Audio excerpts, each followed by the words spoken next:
Mainnovation was founded about 10 years ago. And we started in a home market in Europe. And we had the opportunity to develop this methodology together with some leading maintenance organizations. But also we were in the position to build up a very good team of intelligent people with a lot of innovation power. So that's where it started. And that's where we developed a value-driven maintenance.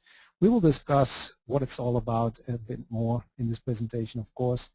But for now, it started in Europe, and finally we're here in the US, and it's a great pleasure for us to be able to present this topic to this audience in North America.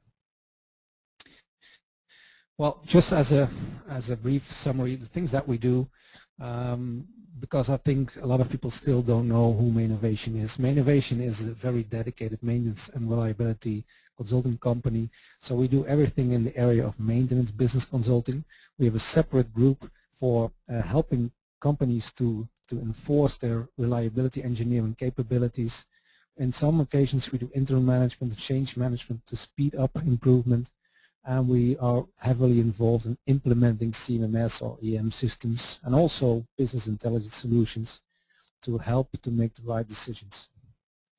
If you look at the type of customers that we're working on in Europe and a growing number in North America, those would be in the areas of capital-intensive industries. So that range from food, energy, manufacturing, chemicals, etc. So these typical companies, and those are very small companies, and those are big multinationals. So they are all using the methodology. Well, I think I promised that we will discuss a lot about value-driven maintenance. But first, before we can do that, we need to understand the value of maintenance.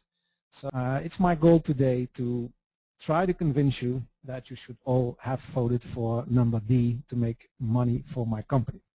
Well, I have to discuss that a bit more. Well, if we look into the maintenance dilemma, I think in a lot of situations, maintenance does not really get the real reward. So it's treated as a cost center. Sometimes it's called a necessary evil. You have to do it. The problem is, in a lot of situations, that we are, as maintenance people, reliability people, we are not really able to convince the board of the real value potential, and why we need to invest in improvements in maintenance area. So then we go into the negative circle, and we get budget cuts year after year.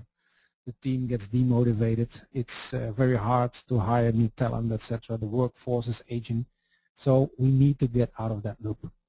And the main question would be, why can't we convince the board? I think there are two reasons. In a lot of situations, maintenance and reliability professionals, they are too technical. So it's hard to speak the same language as the board. The board talks about return on investments, etc., and all that topics. We're not used to do that. And the other thing is, we try hard, we work hard, but we cannot really show a strategy that's really smart, really specific, measurable, etc. The top managers love that. So we have to work on that. And I believe personally that value-driven maintenance was developed for those two reasons. It does help from the maintenance manager to speak the same language, and it's really focused on measuring and making strategies very smart. Let me explain that a bit more. When we started this 10 years ago, there was not really a link between the finance world, the economic added value, and the technical maintenance world. So we were the first methodology that really came up with the formulas. We will, in this webinar, we will, just as an example, show some of those formulas. It might look a bit scary, but if you understand the techniques, it's easy and it makes a lot of sense. It's also the first methodology that really incorporates industry-specific benchmarks, because you need to know where your industry peers are, you need to know where you can improve and what's realistic. So value-driven maintenance gives you a lot of focus and a lot of priority setting. If you do that in the right way, we've seen our customers that really come into the continuous improvement mode. So they come up with improvement cycles year after year. How does it work? If we talk about value, we first need to go back to the definition of value. And this is just the standard definition in the financial world, and it's based on present value.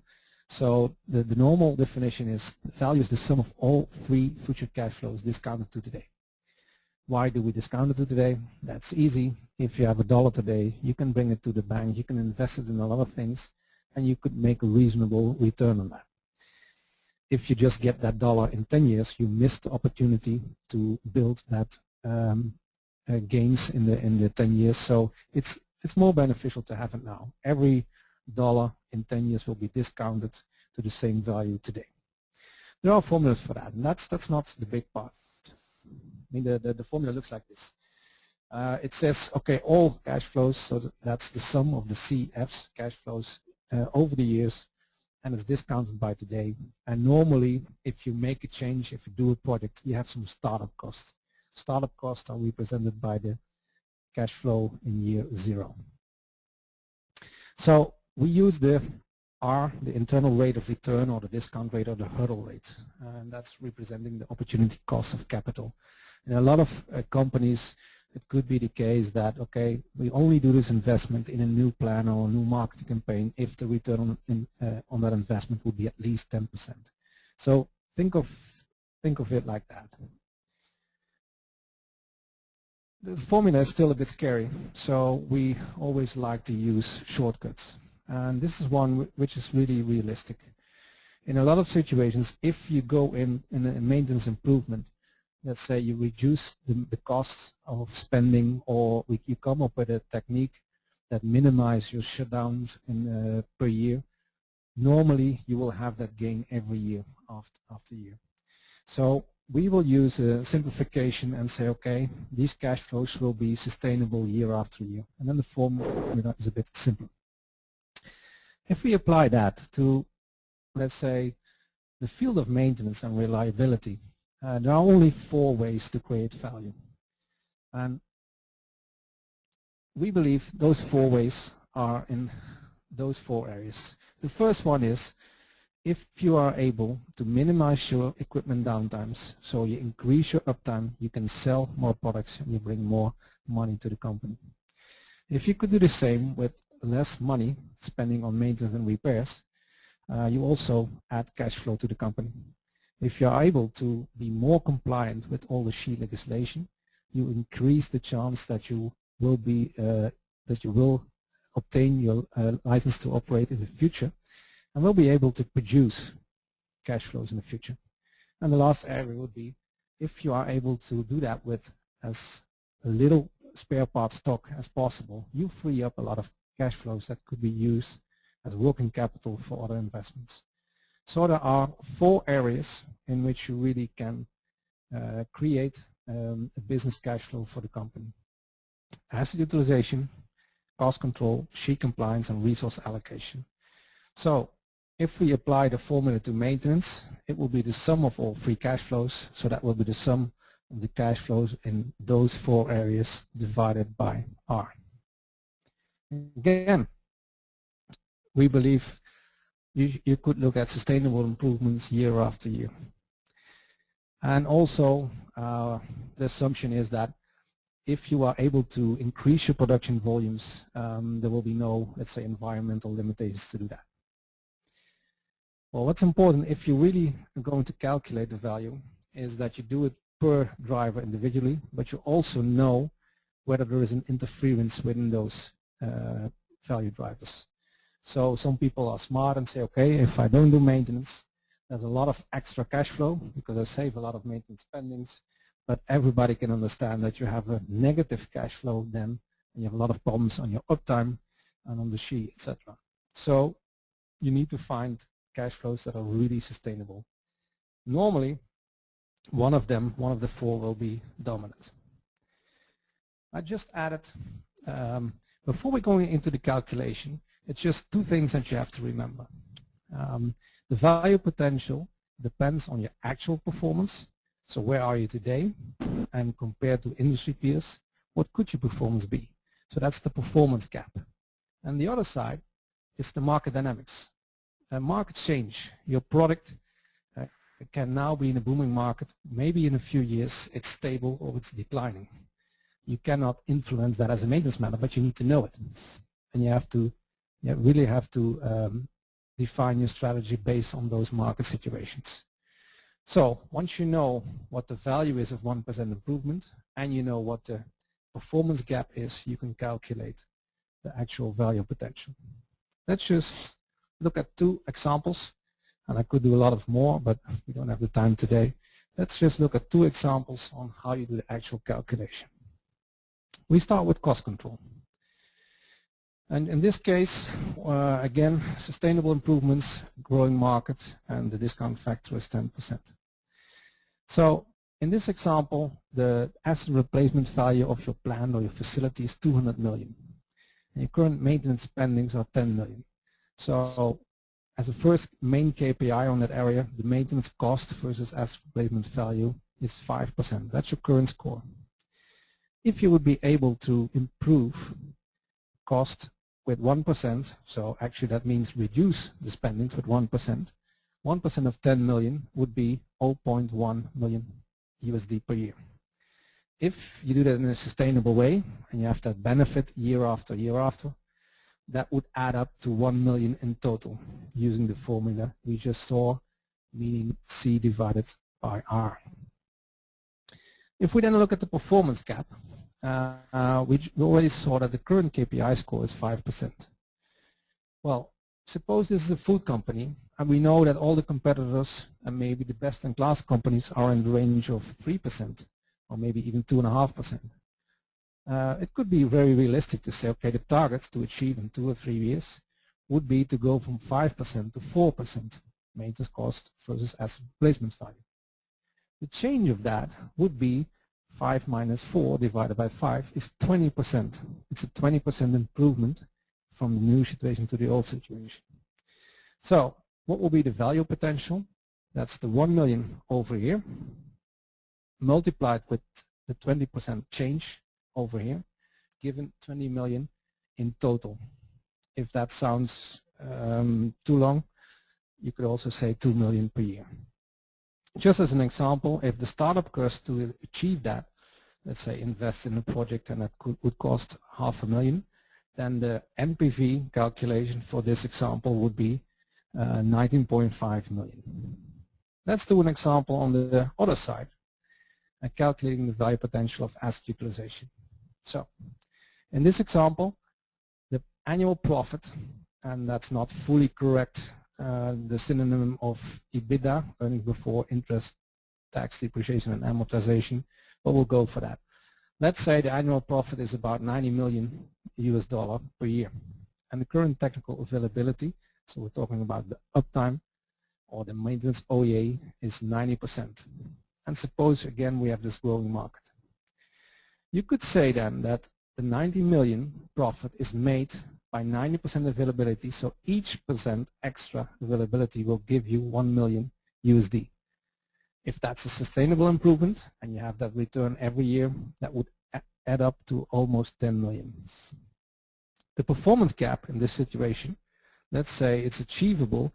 Again, it's the food industry, so we cannot probably cannot achieve values of 98 or higher %. This is quite realistic for food industry. And the relative change, the performance gap, would be 2.2%. If we use that, we can see that the value potential and asset utilization is about 22 million US dollars, or 2.2 million per year. And suppose you would need to do a lot more to achieve that, revamp a machine or whatever, you could calculate and the value potential would be like 17 million. This is just an example. What we see in practice is that in most cases one of the value drivers will be significantly higher than the others. And that's the first lesson of VDM. A lot of organizations try to change everything. They try to improve everything and they want to be best in class of everything. If you do this calculation and you know your focus should be on, let's say, asset utilization, or in other situations should be on cost control, please focus on that and stick to that and come up with measures that really help to drive that value. So it means that the dominant value driver will change and can change over time. That depends on the market situations. Now we are in a bad economy. It could be up and booming in 3 years again, and then we all have to fight for another % of uptime again. Also, it doesn't have to be the same for the whole plant or the whole company. If within one plant you have more lines and you make different products with each an individual product life cycle, some of them could be booming, some of them could be declining, etc. That's not so difficult, but it makes your strategy much more smart and specific. And the last point would be the calculations that we made.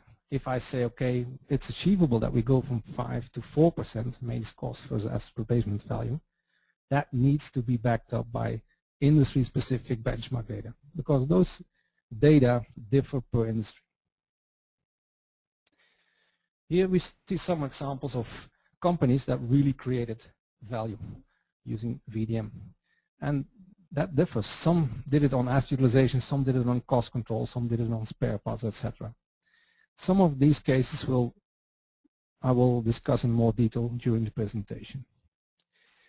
So the end message is, for this first part of the presentation, maintenance can really make a difference. We all remember the situation with BP and the terrible Deepwater Horizon incident about here to happen, and the stock prices and the whole image of the company nearly collapsed.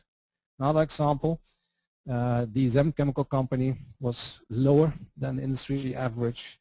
It started an operational excellence program, a new vision, and they really outperformed their industry peers. So let's see how you define the winning strategy. Within VDM, we normally go for cycles of a year, and those cycles, they in almost every case, they consist of 3 phases. First, you need to know where you're heading. That's the vision phase. Then you need to build the change, maybe to improve your work process or align the IT, etc. And the last thing is, before you do something else, make it sustainable. Bring it into operation, stabilize it, measure it, and then go into the next cycle. So it's always 3 cycles. And I will come back on those 3 cycles in a minute. The first cycle, if you want to create a vision, well, that's all about, do you really know where you are today and understand why you are there? Do you measure KPIs, and do you know how they compare to your industry peers? Do you know your current practices, and do you know where your weaknesses are? And if you know that, and you know where the real value potential is, where would you like to be in 2 years? So what's your desired future state? What do we need to improve to be there?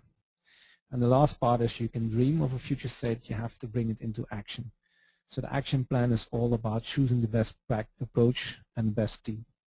Those steps are really logical in a vision phase. Before we really understand that, we need to introduce 2 more things. We discussed already how you can calculate the value potential, but we still don't know how we can manage it to get the performance in the right direction. So what levers can we pull on? What buttons can we push? Well, for that we use, in VDM, we use the maintenance core competence model. And actually it's really linked to the value driver model. So we see on the left side the asset utilization improvement loop. On the right side we see the cost control improvement loop. On the upper side, safety, and on the lower side we see the 4 resources building up resource allocation. And in the middle, and that's really important, reliability engineering. So what is the most clever maintenance to meet our objectives? Planning and preparation, if we know which maintenance we have to do, how do you make it? How do you schedule it? How do you prepare it and make the execution as efficient as possible? So there are 10 areas, and these 10 areas, these core competences, they apply in almost any maintenance organization.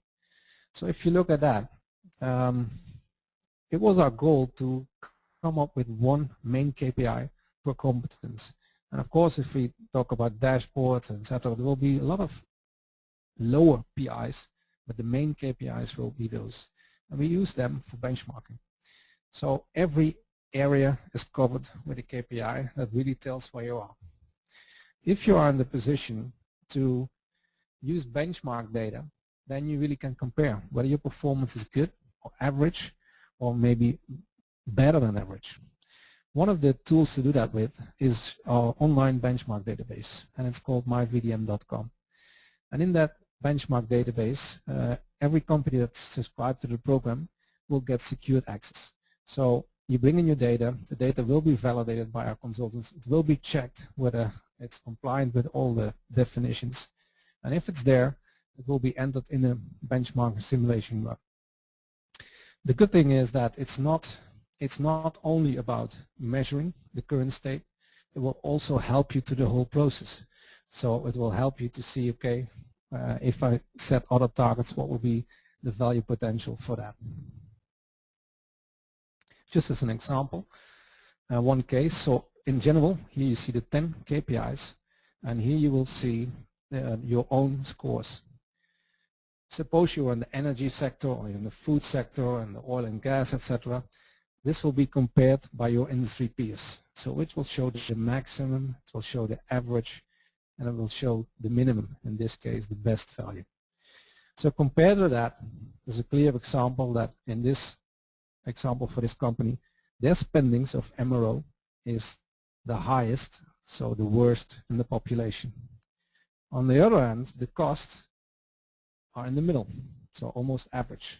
That's why the color is yellow, and here the color is red.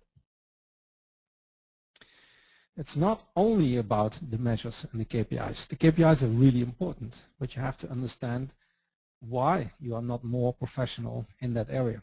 What's stopping you? And for that we use the levels of professionalism or the levels of proficiency. And for the same competences, so here you just only see number 1 to 5, there will be 6 to 10. We also look at where is this company today, and if it's an important area, where should it be? Which step should you make? And if you understand that, it's much easier to look at all these best practices and all these methodologies that are being talked about, being published, being presented at seminars. There's a lot of 3-letter acronyms in this world. If you know where you have to focus, and the focus should be on cost control, you know you don't have to start with techniques in the TPM area on the left side. So it helps you to choose which practices will really bring you value on the short term, and that's very important. I'm not going to discuss all these techniques, but all these techniques have a place in the framework, and if you're interested in the book, you will get a very good overview of those best practices. Here is an example of, in my opinion, a very simple, it's a one-pager, but it's a very focused improvement plan. This is a food company, and in this example they have 4 production lines, dinner line 1 and 2, and they have a pie line and a T&T line. But the market situation is different. For the left 2 lines, the market is growing, and it's not surprising that they focus on uptime. So they want to improve the technical availability of those lines. The target they have set is, okay, raise the technical availability with 0.5%. That might not seem much, but we know raising availability and uptime, that's on a percent per percent basis, and that's quite a challenge. And here you see the strategy, which all makes sense, that helps to raise that uptime. On the other hand, we see the dinner line, where the market is stable, and it doesn't bring any value to increase the uptime. So here, the best thing we can do is reduce cost. They set a target of -5%, so 5% cost reduction, and that equals 582K USD per year. And they will apply different techniques to achieve that. So it's one company, it's one plant, but they have a different strategy for this area and for that area. Together, they will achieve almost 1.4 million improvement in the first year. And this company actually achieved that. So we talk a lot about formulas and value, etc. In the end, it's very practical, but it's very smart. Here's the case study, GlaxoSmithKline. GlaxoSmithKline is a leading global player in the life science industry, and they adopted using VDM as a framework for assessments throughout all their plants. So they do it in almost any continent, and we have been involved in those audits. The good thing is it's not only the KPIs, but also you see over here the spread and level of professionalism. But it also means there was a lot of common ground and a lot of common issue, and in the corporate program they can really make big step. As a very conservative estimate, the first, let's say, wave of quick wins after doing the first audits was already 5 million euro per year. Another example is DSM, one of the early adopters of VDM, and they are using their own version of the VDM benchmarking tool, and they assess that on every plant, and it's fully incorporated in the Manufacturing Excellence Program. 2007, the program was running for 3-4 years then, and they already achieved 25% cost reduction, which has a huge impact, 25 cost reductions over all the plants, and they're still improving. So I think there was a lot of potential in a lot of organizations. If you know where it is and you define the strategy, you still have to make it work. You have to implement it in the best way. And that's all about improving your competence in how you do maintenance and how you do reliability. And one warning, it's not just about IT. It's not just about content and master data management. It's not just about a nice process. It's not just about having the right people. It's about the right combination of all those 4 aspects in the right balance. That makes it difficult, but can be achieved. If you look at content and let's say focusing on why are we doing this maintenance and how can we improve, let's say the PM programs on our machines, etc. It's our belief that you should focus directly on your performance killers. You should have the tools that will show you the performance killers and go after it. Instead of what I see with a lot of companies, 3, 4, 5-year RCM programs or huge master data management exercises. That could be a waste of time. If you see where your performance killers are and you attack them, you are directly working on the items that will bring you the biggest cash flow. That's VDM. Improve and standardize your way of working. So in some cases you have to improve the way you plan, or you do work order prioritization, or you manage your spare parts, etc. So we believe that especially if you have more plans, that it's very important to not only improve but also to standardize your way of working. And this is an example of a maintenance process map. On every block, so you see the same model again, but we have added about 50 processes that are relevant in a maintenance organization. This is fully interactive. You have it on your intranet, sorry. If you click on one of these boxes, you will get a full description, input, process, output, how this process works, which roles in your organization are involved, what's the main goal to achieve in this process, and even a link to how do you do it in your system, like eMaint, or how do you do it, or what's the detailed work instruction, a standard operating procedure for making this decision in this process. So it's very knowledgeable to have this all structured and available for everybody. And again, the roles, it makes very clear which person has which responsibility, who should be informed, etc. So the whole idea of RAKI or RASKI is fully embedded in those process maps. That helps to see if your organization is really aligned, or maybe you have some gaps. So that's all about the creation phase. And one good example is Volvo cars, where they had to standardize the way of working over 5 plants, 4 in Sweden, 1 in Belgium. They had to align it with a maximal implementation, and they started to develop a Volvo car best practice maintenance process map. The good thing is that it was not just a piece of paper. They used the maintenance game, a dedicated game, to involve people on the shop floor and to make them aware on why processes were in a different way and what they could achieve for that. And they have been very successful. So Volvo achieved 50% reduction in maintenance cost over the years. Okay. If you implement it, there's always a risk that it's the flavor of the month, new management comes in, and tomorrow we do something different. That's not the way it should work. You should make it sustainable. And you should give people the tools to really monitor in which way your performance is heading. So then we come into the topic of maintenance business intelligence. And in our view, that will be, let's say, 2 levels. Maybe on a yearly level, you could use a benchmark service like myvdm.com, seeing what the competition has done, what they have achieved, and monitoring if your performance and the trend in your performance is really going in the right direction. So those will give you the targets year after year. We strongly believe that if you have a CMMS in place, you should be able to monitor the performance directly from your CMMS on a daily or weekly basis. You could start to download all the data to Excel. That could be a very good start. There are some CMMS systems which have quite a good KPI report generating tool inside.